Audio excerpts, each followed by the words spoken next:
पंढरीनाथच आपल्या घरी येऊन गेलेले आहेत. त्यांना दृढ आशीर्वाद कधी खोटा होणार नाही.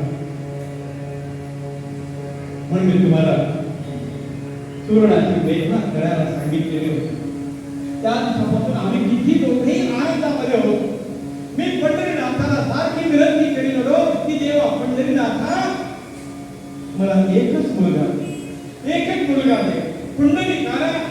पुंडलिकाला जशी तुझी तपश्चर्या करत तुला प्रसन्न करून घेतला तसंच आई बाबा जाऊ दे. आता या मुलाला काहीच अर्थ नाही. पण नरहरी भाग्य दिवसभराची दोघेही भूतासारखे या बंगल्यामध्ये राहत.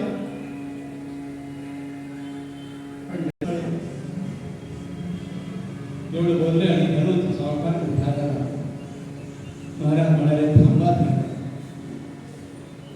माझंही म्हणणं तुम्ही ऐकून मी त्याच्यामध्ये रोखलेला आजही संपूर्ण पंचक्रोशीमध्ये सुवर्णाची कारागिरी कुणी की यावेळेस नेमका तो अलंकार महात्माचा का होत नाही हे कळत नाही.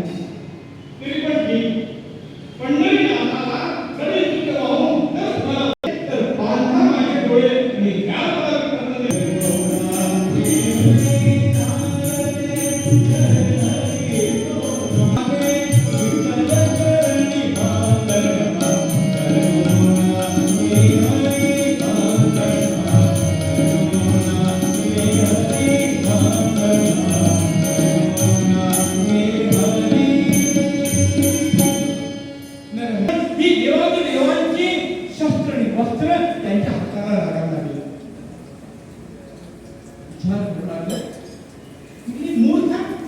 माझ्याच देवाच्या समोर मी डोळ्याला पट्टी बांधली नाही म्हणून डोळ्याची पट्टी काढली आणि बघतो तो काय समोर विठ्ठलाची मूर्ती होती म्हणून परत पट्टी बांधली आणि परत हात लावला